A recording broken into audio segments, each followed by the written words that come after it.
नमस्ते दोस्तों, क्लास 9 की प्रश्नावली 2.4 का 13 नंबर प्रश्न करेंगे। प्रश्न हमें दिया है कि यदि x plus y plus z को जोड़ने पर यदि 0 हो तो बताइए कि x cube plus y cube plus z cube equal 3xyz है। ओके, तो मतलब हमें ये वाला आंसर निकालना है। यदि ये 0 हो तो x प्लस वाई जेड बराबर 0 हो तो हमें दिया हुआ है x plus y plus z बराबर 0। हम क्या करेंगे, z को इधर भेज देंगे तो ये आ जाएगा हमारे पास x प्लस वाई बराबर माइनस जेड। हमें क्या करना है, क्यूब करना है, तो हम क्या करेंगे, दोनों पक्षों पर घन करने पर, ठीक है, तो हम दोनों तरफ क्या कर देते हैं, घन कर देते हैं।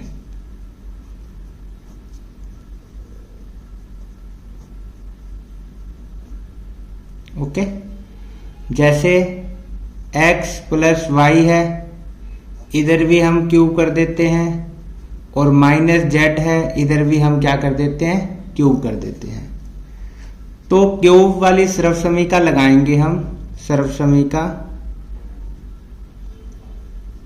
क्यूब वाली सर्वसमीका क्या होती है कि कोई संख्या a प्लस बी की क्यूब हो तो उसको हम कैसे सोल्व करते हैं, पहली संख्या की क्यूब दूसरी संख्या की क्यूब प्लस 3 पहली संख्या दूसरी संख्या, उसका जो ब्रैकेट वाला सेम लिखना है a प्लस बी, इस प्रकार। तो हम x प्लस वाई क्यूब को भी सोल्व करते हैं, तो कैसे करेंगे, तो पहले x की क्यूब आ जाएगा, फिर y की क्यूब, फिर 3xy और साथ में x प्लस वाई।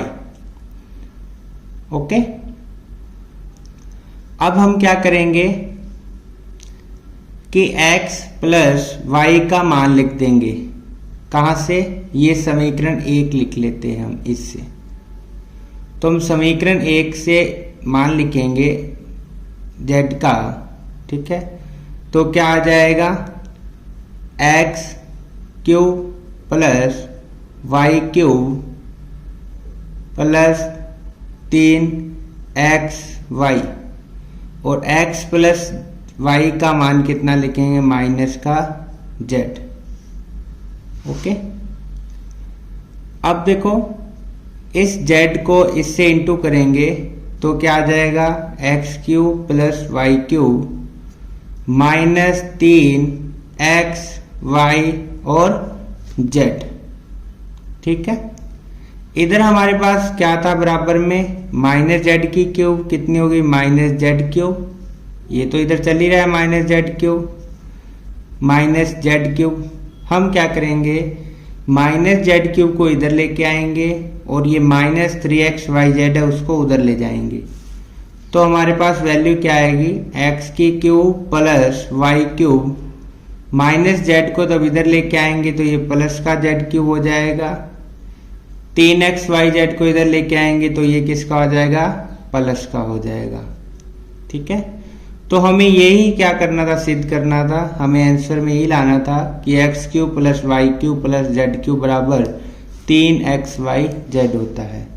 ओके, तो ये इस प्रकार आपको ये सोल्व करना था। यहां से ये एक सर्वसमीका बन गई कि कोई भी हमारे पास तीन संख्याएं x प्लस वाई जेड, यदि इनको जोड़ने पर 0 आता है तो उनकी यदि आपको क्यूब का योग करना है तो हम सीधा लिख देंगे 3xyz। ओके, अगला सवाल देखते हैं।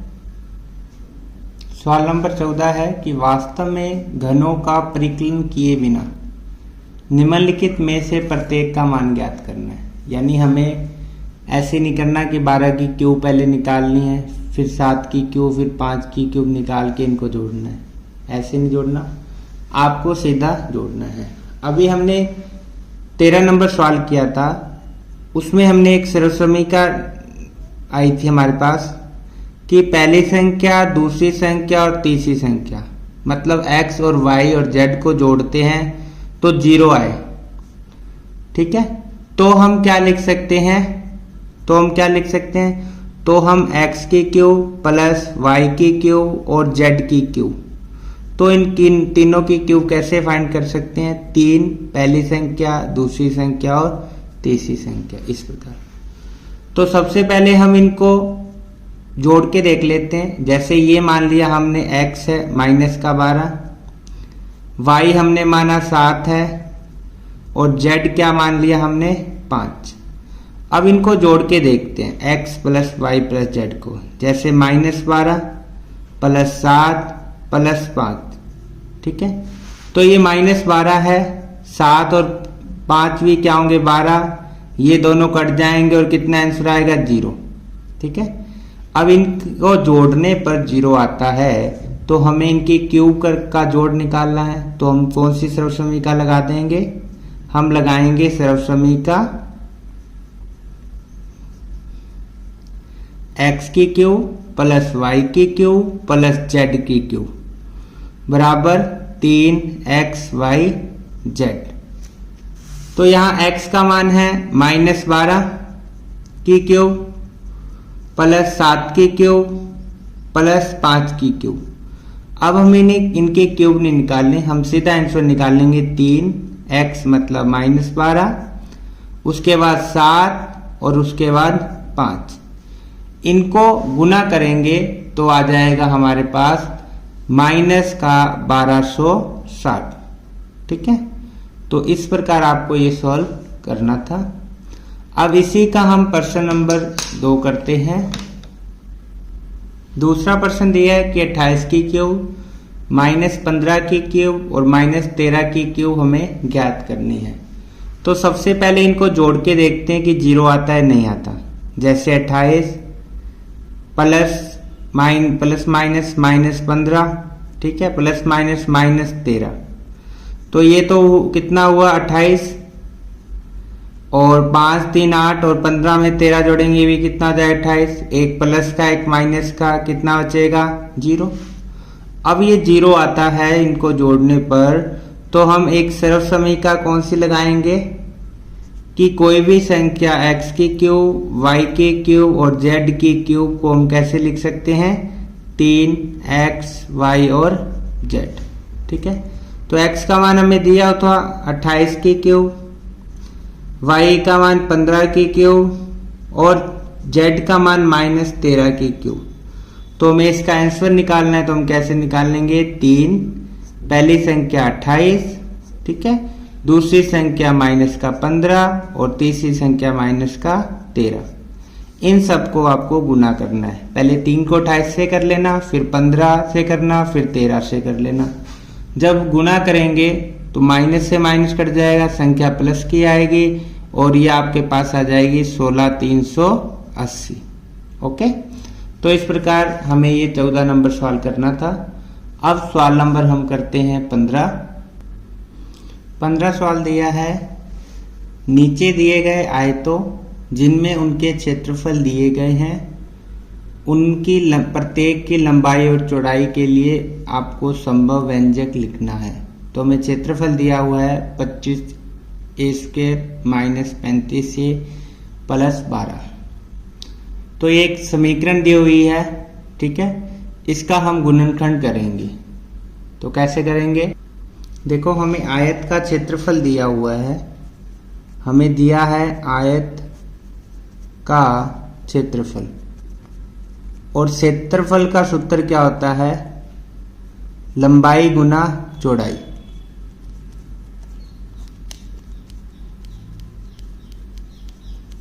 ठीक है, हमें जो क्षेत्रफल दिया हुआ है वो कितना दिया है? एक समीकरण दी हुई है 25a² -35a और +12, इस प्रकार। तो हम क्या करेंगे? इस समीकरण के गुणनखंड कर लेंगे। कैसे करेंगे? 25 का हम पहले 25 लिखेंगे इधर, और इधर 12 का 12 लिखेंगे। अब हमें इस 35 को हटा के ऐसी दो संख्या लिखनी है जिसको गुना करने पे जितना हम 25 और 12 को गुना करते हैं उतना आना चाहिए, और जोड़ने पर 35 आना चाहिए।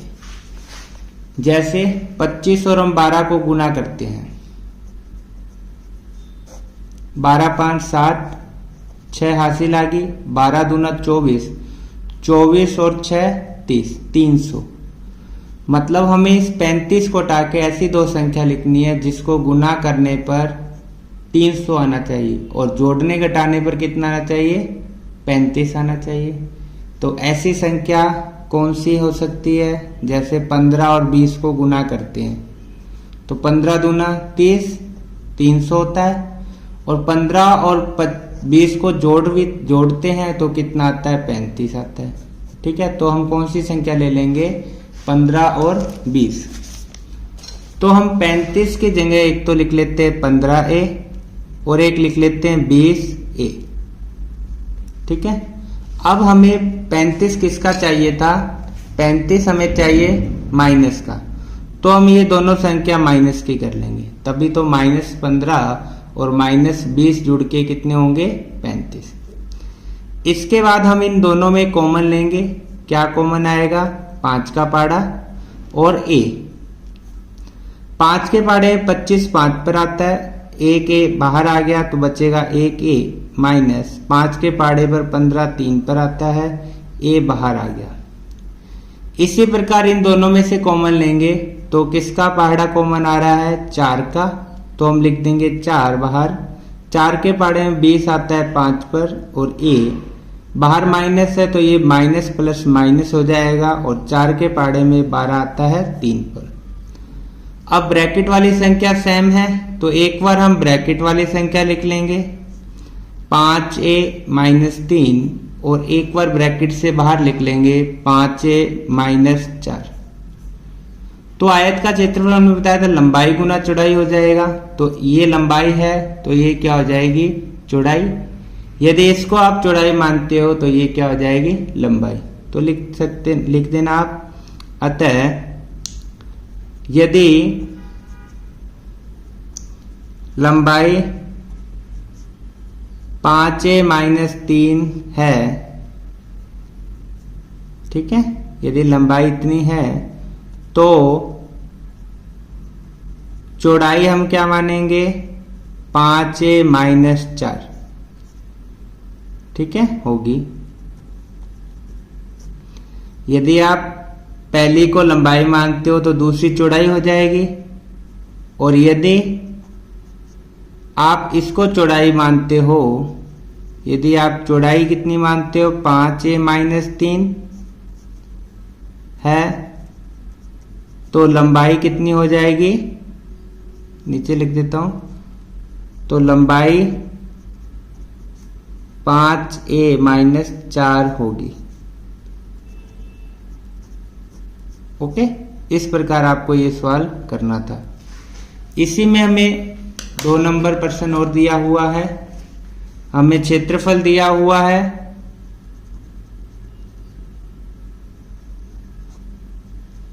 35y² plus 13y minus 12।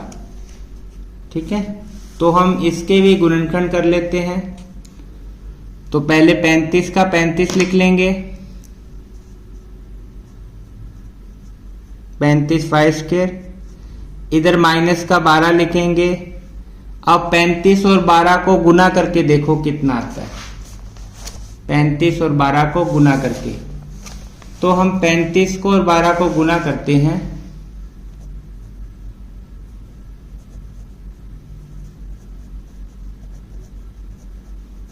बारह 5 60, 6 हासिल आ जाएगी, और 12 दूना 24, 12 36, 36 और 6 कितने हो जाएंगे, 42, 420।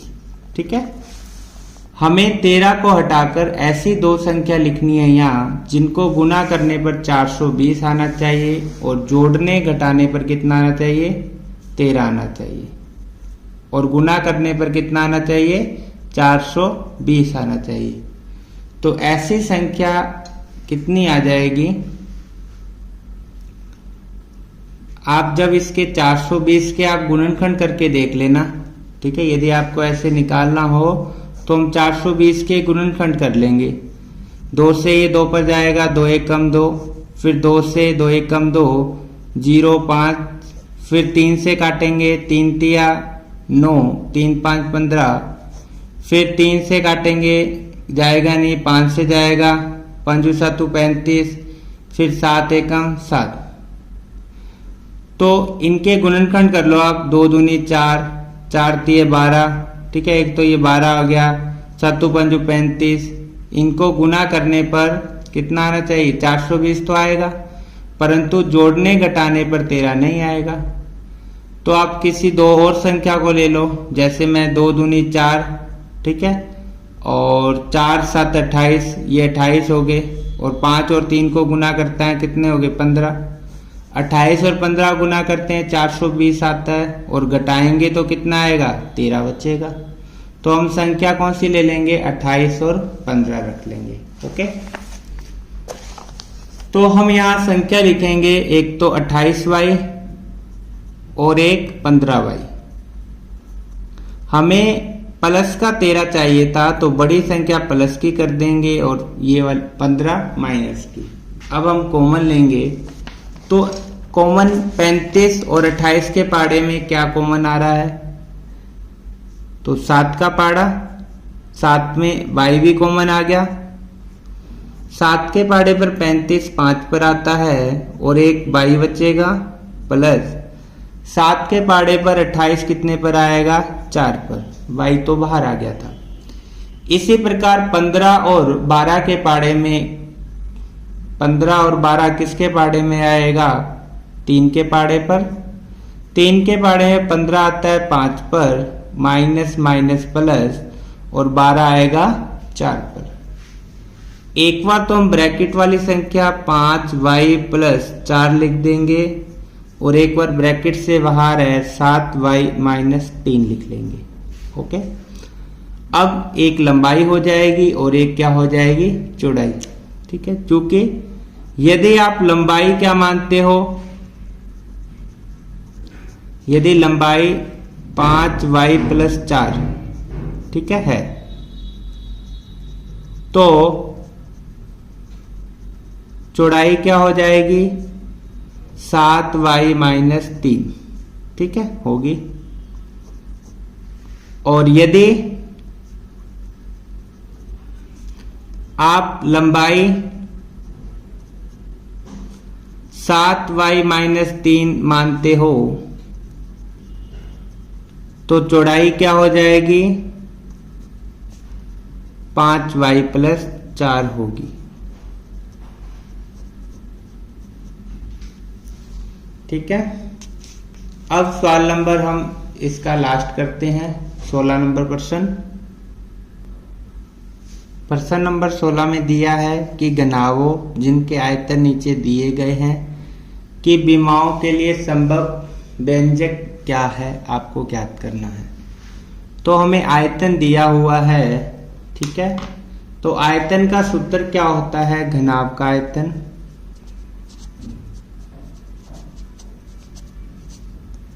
तो घनाभ का आयतन का सूत्र होता है लंबाई गुना चौड़ाई गुना ऊंचाई। ठीक है, हमें लंबाई चौड़ाई गुना ऊंचाई ज्ञात करनी है, विमाएं ज्ञात करनी है, मतलब लंबाई चौड़ाई ऊंचाई ज्ञात करनी है। तो हम 3x² माइनस 12 के गुणनखंड करेंगे।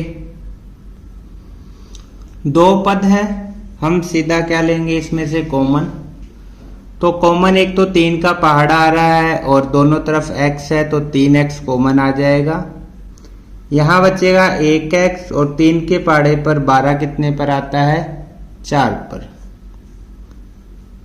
तो गुणनखंड क्या हो जाएगा, 3x x माइनस 4। ठीक है, तो विमाएं क्या हो जाएंगी, तो इसको एक को हम लंबाई मान लेंगे, जैसे लंबाई हमने मान लिया 3, ठीक है, एक हम चौड़ाई मानेंगे, चौड़ाई कितनी होगी x, और तीसरी क्या मानेंगे ऊंचाई, तो कितनी हो जाएगी x माइनस 4। ठीक है, क्योंकि हमें आयतन दिया था और आयतन का सूत्र होता है लंबाई गुना चौड़ाई गुना ऊंचाई। तो इनमें से एक लंबाई है, एक चौड़ाई है और एक ऊंचाई है। ठीक है, अब प्रश्न नंबर हम 16 का 2 करते हैं। दूसरे सवाल में आयतन दिया है 12 माइनस 8 माइनस 20 के। तो इसका हम गुणनखंड करते हैं। तो सबसे पहले चारों में कॉमन आ रहा है, तो हम कॉमन ले लेते हैं। क्या कॉमन आ रहा है? एक तो 4 के पाड़े में तीनों आ रहे हैं और एक के कॉमन आ रहा है। तो हम 4 के कॉमन लेंगे। तो 4 के पाड़े में 12 कितने पर आता है? 3 पर। के बाहर आ गया, बचेगा यहाँ y² प्लस 4 के पाड़े में 8 आता है 2 पर। के तो बाहर आ गया तो बचा y, फिर माइनस 4 के पाड़े पर 20 आता है कितने पर? 5 और के आ गया बाहर। तो हमारे पास एक गुणनखंड आ गया 4 के। अब हम जो ब्रैकेट में है इसका गुणनखंड करते हैं। तो 4 के का 4 के लिख लेते हैं। अब हम इसका गुणनखंड कैसे करेंगे? 3y² का 3y² और इधर लास्ट में 5। 2 को हटा के हमें ऐसी दो संख्या लिखनी है जिनको गुना करने पर, जैसे 5 और 3 को गुना करते हैं कितना आता है? 15। तो ऐसी संख्या जिनको गुना करने पर 15, जोड़ने घटाने पर आना चाहिए 2। तो 5 और 3 ही हो जाएगा। ठीक है, तो एक तो हम लिख लेते हैं 3y और एक लिख लेते हैं हम 5y। हमें संख्या प्लस की चाहिए 2, तो बड़ी संख्या प्लस की और छोटी माइनस की। ओके, अब हम क्या करेंगे? इनमें से कॉमन लेंगे। तो क्या कॉमन आ रहा है? 4 के। ठीक है, इसमें से देखो क्या कॉमन आया? इन दोनों में y और 3। तो यहां बचा एक y और माइनस का 1, क्योंकि 3y का 3y बाहर आ गया। इसी प्रकार इनमें क्या कॉमन आ रहा है? 5। तो यहां बचा y और माइनस 5 के पाड़े पर 5 आता है 1 पर। ओके, अब देखो क्या करेंगे हम? 4 के का 4 के लिखेंगे। एक बार ब्रैकेट वाली संख्या लिख लेंगे, जैसे y माइनस 1, और एक बार ब्रैकेट से बाहर वाली संख्या 3y प्लस 5। तो ये गुणनखंड हो जाएंगे 4 के y माइनस 1 और 3y प्लस 5। तो इनमें से एक लंबाई होगी, एक चौड़ाई होगी और एक ऊंचाई होगी इस। ठीक है, तो हम ऐसे लिख देंगे कि बीमाएं, आयतन क्या था? लंबाई गुना चौड़ाई गुना ऊंचाई था। ठीक है, तो बीमाएं क्रमशः क्या हो जाएंगी? 4 के y माइनस 1 और 3y प्लस 5। ठीक है, ओके, ये गुना में ही होंगी। ठीक है क्या? तो एक संख्या ये हो जाएगी, एक y माइनस 1 हो जाएगी और एक 3y प्लस 5 हो जाएगी। तो ये दूसरी प्रश्नावली आज कंप्लीट हो गई है। यदि आपको वीडियो पसंद लगती हो तो लाइक शेयर सब्सक्राइब जरूर करें। धन्यवाद।